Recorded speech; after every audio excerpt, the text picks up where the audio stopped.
Bonjour, Monsieur le maire. Merci d'être ici et d'avoir accepté notre entrevue.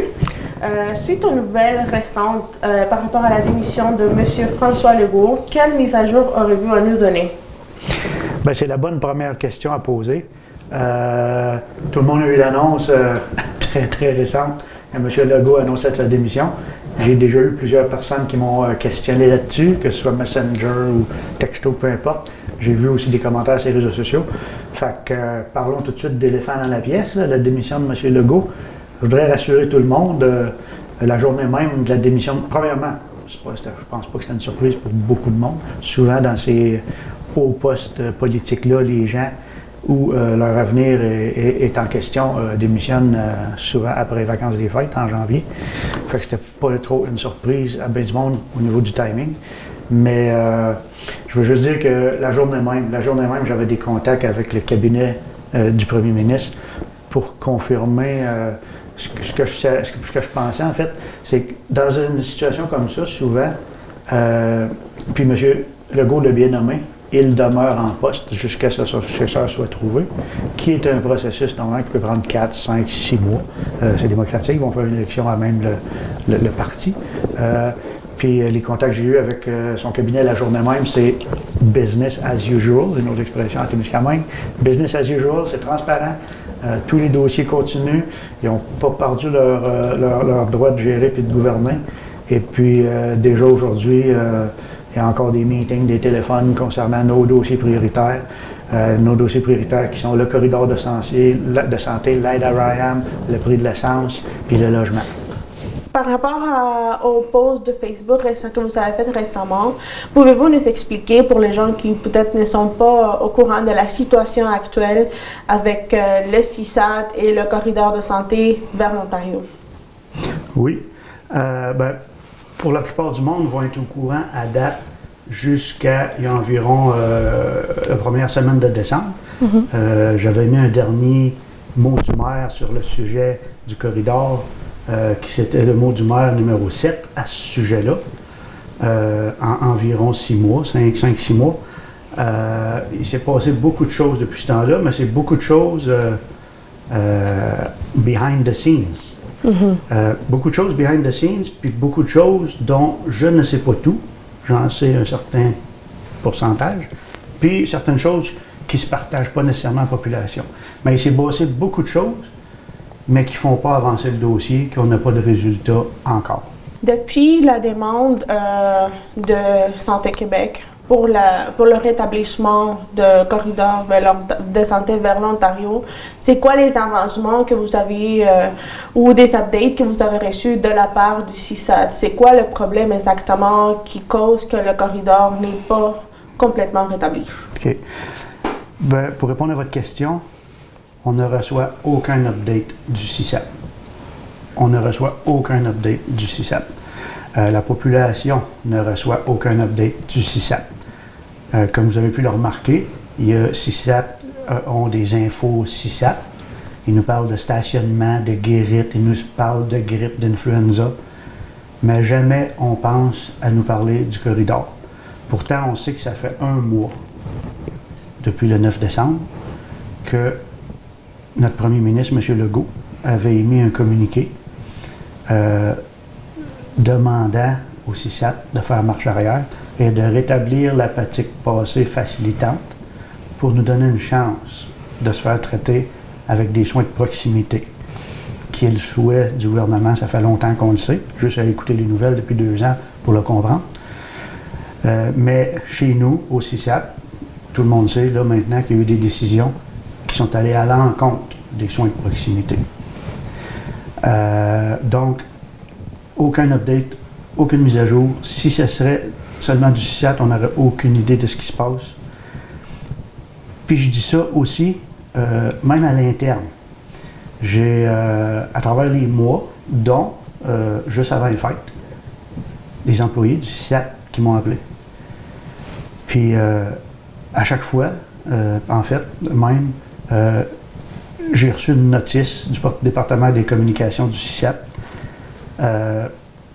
C'était presque du niveau de la mise en demeure de ne pas m'adresser aux employés du CISAT. OK. Même si c'est eux qui m'appelaient. Fait que ça vous donne une idée de l'opacité puis du manque de collaboration avec la population du CISAT.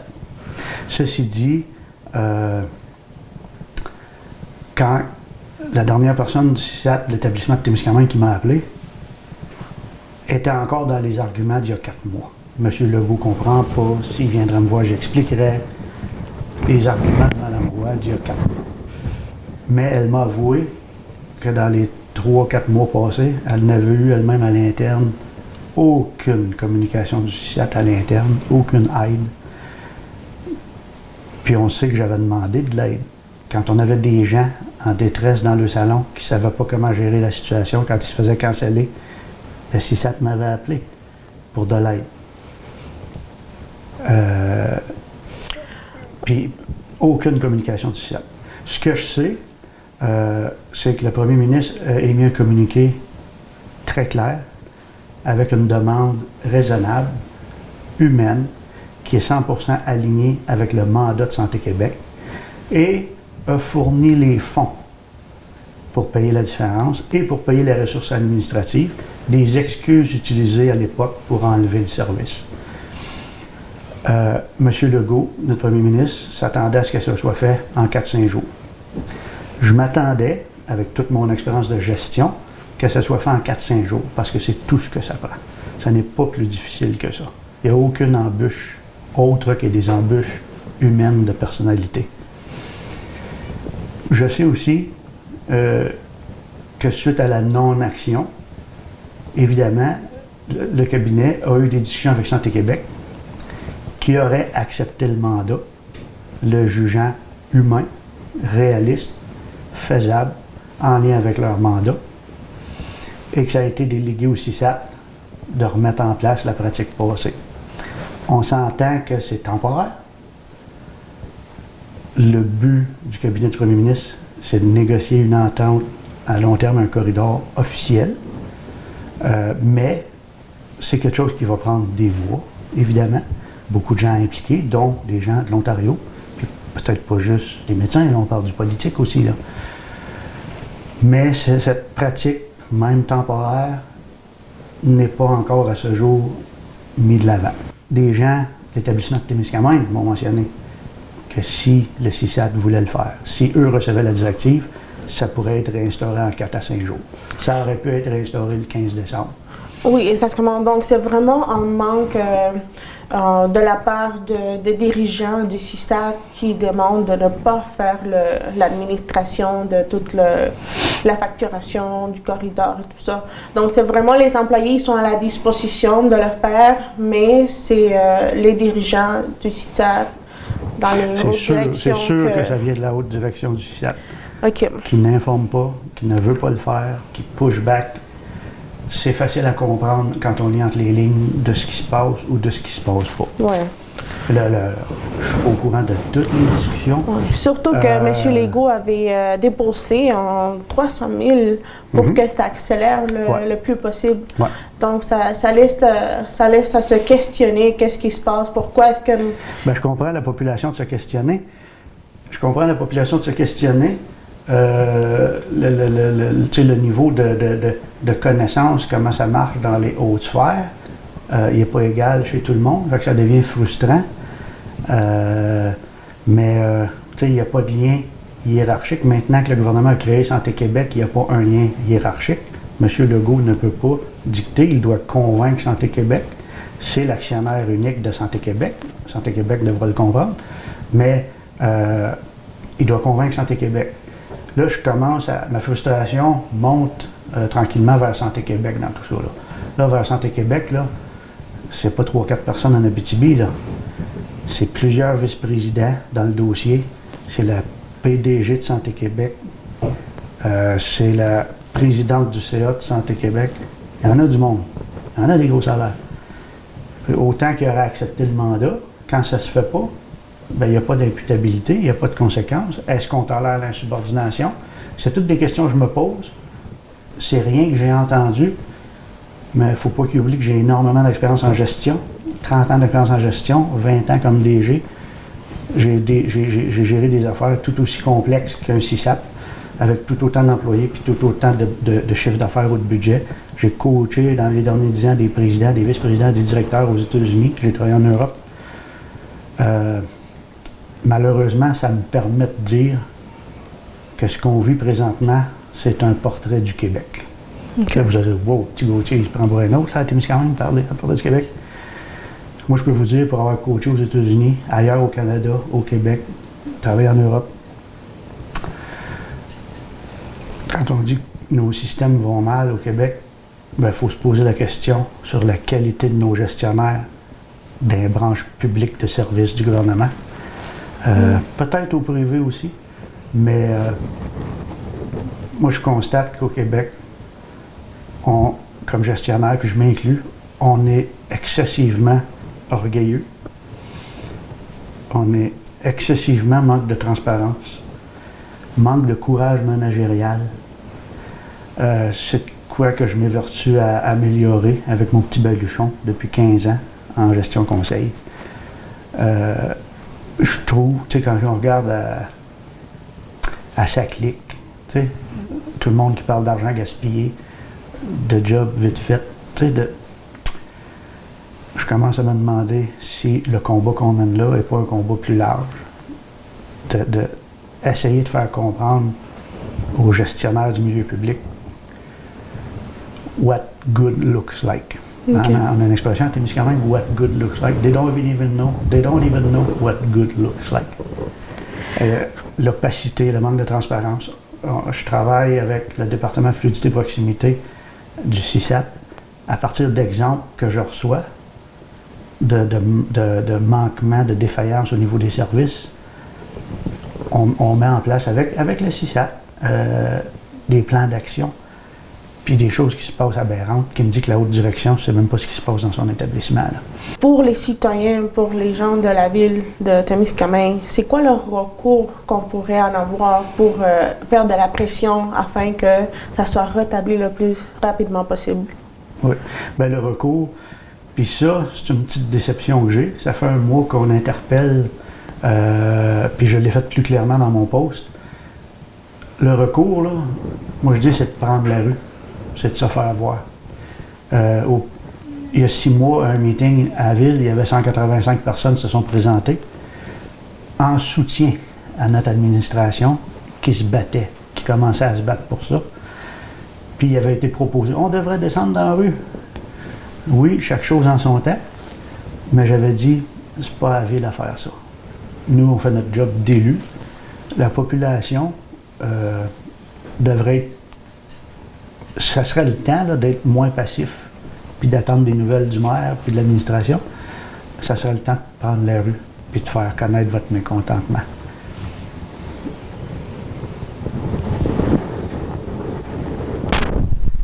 Dans votre critère, quelle serait la solution la plus efficace pour rétablir le corridor? Bien, la solution la plus efficace, puis s'il y a une place où on peut blâmer le gouvernement, c'est là. La solution la plus efficace, tout le monde le dit, ça serait simplement de signer l'entente interprovinciale pour les soins médicaux. On sait que le Québec a signé l'entente interprovinciale, qui est pan-canadienne, pour les soins hospitaliers, mais c'est toujours refusé, tout gouvernement confondu, tout parti politique confondu, à signer l'entente interprovinciale pour soins médicaux. Ça, de signer l'entente interprovinciale pour soins médicaux, ça donnerait pratiquement l'équivalent de la carte OHIP aux résidents du Québec. La carte Santé Québec, mais Santé Ontario, là, qui s'appelle OHIP. Ça, c'est certain que ça serait la solution la plus rapide, la plus facile, la plus... Mais tout parti politique confondu s'est toujours refusé à signer cette entente-là pour peut-être un nationalisme quelconque ou des raisons qui, encore une fois, oublient les citoyens des régions puis les citoyens frontaliers. Mais ceci dit, pour être plus pratique puis avancer dans le dossier, il faut faire des compromis. Ce qui a été mis de l'avant avec le cabinet, c'est que dans l'entente à long terme, qui devrait être développée en janvier, février, mars, là, c'est l'objectif de faire une table de travail pour ça. C'est l'objectif du cabinet du premier ministre, faire une table de travail janvier, février, mars, avec des acteurs du Québec, de l'Ontario, pour venir à une entente plus locale qu'une entente interprovinciale signée. Mais je leur dis, il faut que ça donne aux résidents du sud du Témiscamingue le même résultat. C'est-à-dire l'équivalence pratiquement d'avoir la carte OIP, qui fait que si on a besoin de soins vraiment spécialisés, chirurgie au cerveau, etc., il faut être envoyé à Toronto, qu'on appelle des traitements en établissement tertiaire, qu'on y ait accès aussi, parce que Norbé n'est quand même pas la panacée, là. C'est pas une ville de 500 000 personnes qui a toutes les disciplines. Des fois, il faut aller à Toronto, dans la chaîne de traitement. Fait que ça serait la solution. Même optimale serait l'entente interprovinciale. Bon, pour avancer en compromis, il faut au moins qu'il y ait une entente pour le sud du Témiscamingue qui nous donne l'équivalent.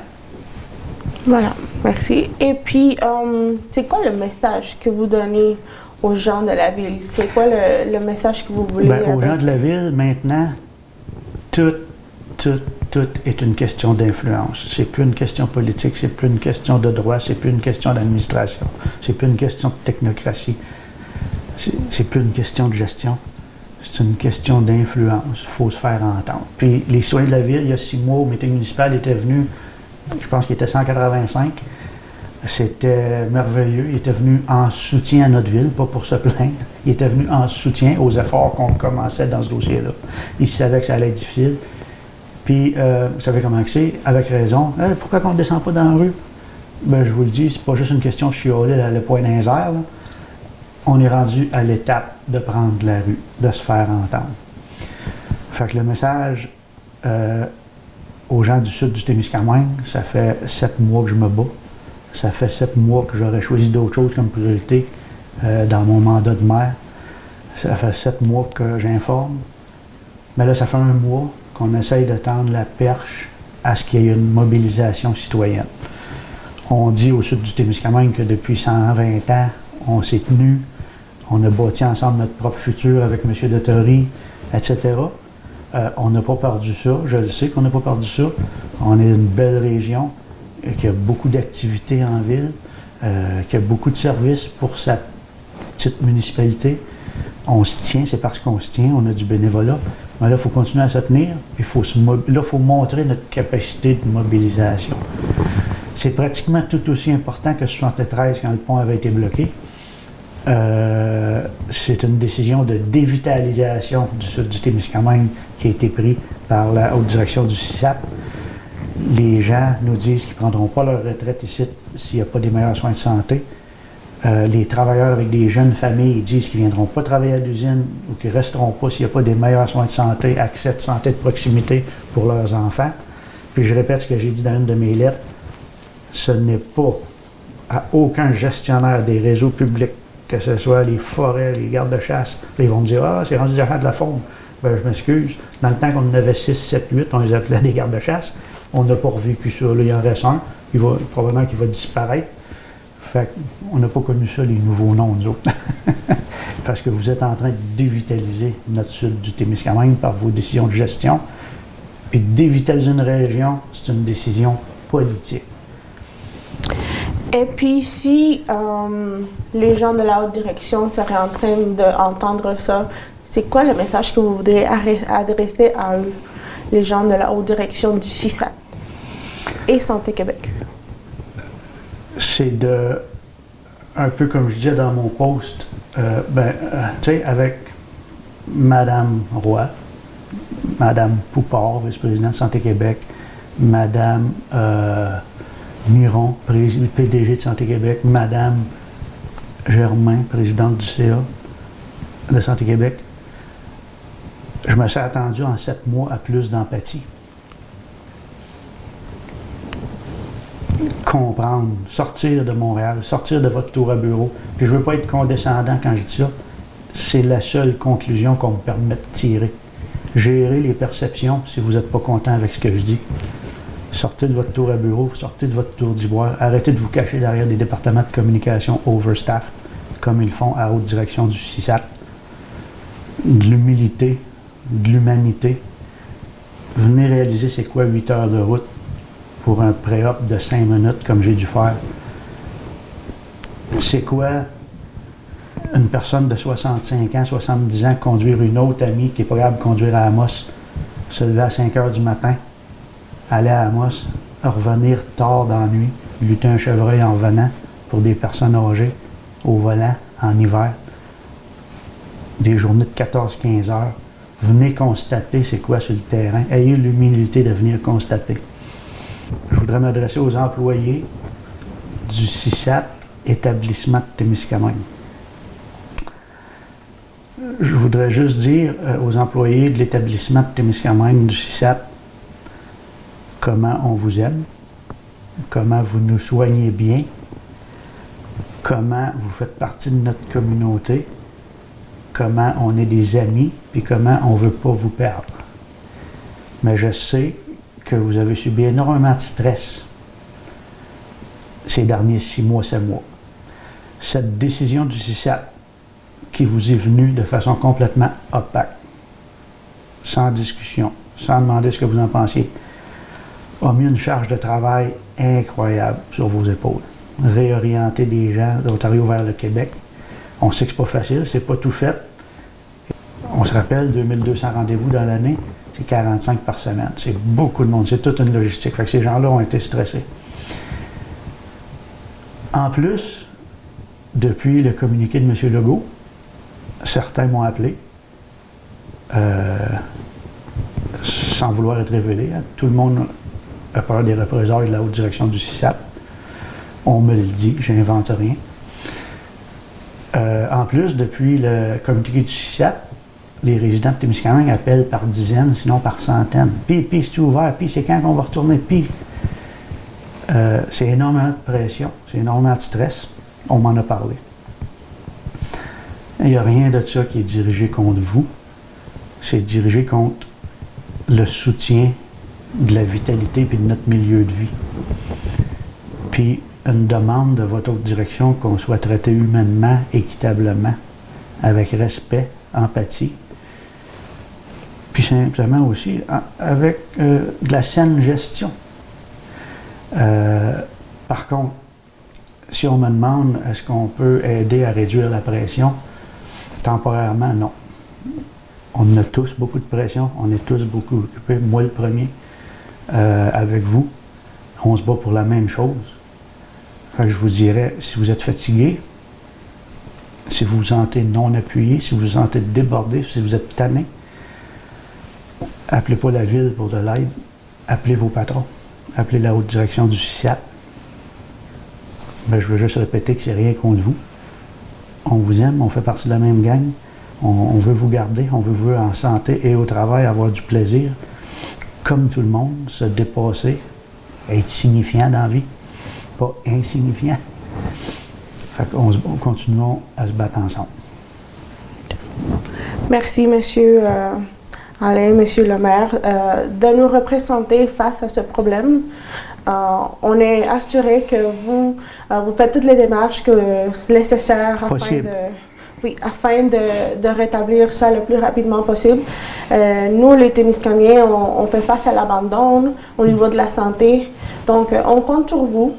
On est assuré que vous faites toutes les démarches nécessaires afin de rétablir le corridor de santé. Puis je compte sur vous, population aussi, maintenant. Faites-vous entendre, prenez la rue. Ça a assez duré. Que diriez-vous au Premier ministre et au ministère de la Santé par rapport à cette situation-là? Je vais répondre à la question. Je leur dis déjà, on est déjà en contact, oui. Je continue à être en contact. Nous, mes interlocuteurs maintenant sont le cabinet du Premier ministre, même pas le ministère de la Santé. Rappelez-vous, dans les premiers mots du maire, là, on disait tantôt, je n'ai 7 décrits là-dessus, j'avais interpellé au début le cabinet du ministre de la Santé, Dubé. J'étais en contact avec 3 de ses assistants. Pendant des semaines, j'ai eu à peine des accusés de réception. J'avais été énormément déçu de ça.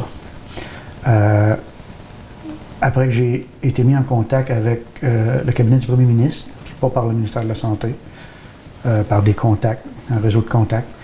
Dans quelques jours, j'étais au téléphone avec un vis-à-vis du cabinet du Premier ministre. J'ai apprécié énormément. Puis l'avenir nous a donné raison. Le cabinet du Premier ministre a rapidement trouvé que la décision qui avait été prise était inacceptable. Puis il a émis son communiqué demandant que ça soit réinstauré la pratique. On en a parlé. Fait que mon message au cabinet du Premier ministre, c'est de continuer à mettre la pression sur Santé Québec. Vous parlez souvent d'imputabilité, c'est le temps de le démontrer. Vous êtes approuvé l'utilité d'un nouvel organisme public qui est Santé Québec. Si c'est bien géré par des gestionnaires courageux, compétents, humbles, empathiques, ça peut être un succès Santé Québec. Je le dis avec mon expérience de gestion. C'est le temps de le prouver. Puis, heureusement ou malheureusement, peu importe, les partis d'opposition n'attendent que ça aussi. Mais mon message au ministère de la Santé, tout le monde sait, il y a eu une grande nouvelle entre-temps. M. Dubé a quitté ses fonctions. Je ne le connais pas personnellement. Moi, honnêtement, ça me donne espoir pour notre dossier. Moi, je reconnaissais M. Dubé comme un non-interventionniste, comme un comptable. Pas impressionné de jamais avoir eu à peine du bout des lèvres des accusés de réception de ses attachés politiques au cabinet pendant des semaines, dans une situation qu'on connaissait, avec des personnes âgées prises dans leur salon en détresse. Je fonde beaucoup d'espoir sur la nouvelle ministre de la Santé, qui était ministre des Aînés, une ancienne PDG de CIS. J'ose penser que c'est rendu où elle est là, c'est parce qu'elle a eu des résultats dans ces 6. Fait que je fonde beaucoup d'espoir là-dessus. Mais bon, là, je suis en contact avec le cabinet du premier ministre. On ne retournera pas en arrière. Mais s'ils veulent me mettre en contact avec le ministère de la Santé, avec la nouvelle ministre, ça va me faire plaisir. Excellent, merci. Ben, merci beaucoup. Merci à tout le monde. Merci de votre soutien. Ça rend la job pas mal plus facile. Puis, j'espère que cette entrevue-là a répondu à plusieurs de vos questions. Puis, si j'ai dit des choses qu'il ne fallait pas que je dise, ben, vous viendrez me voir en prison. Merci, Monsieur le maire, d'être ici, de faire face à cette situation en représentation de tous les Témiscamingiens. On est assuré que vous faites les bonnes démarches pour rétablir le corridor de santé vers l'Ontario. On compte sur vous et restez assurés qu'on va se battre avec vous. Puis on espère que ça soit très bientôt rétabli.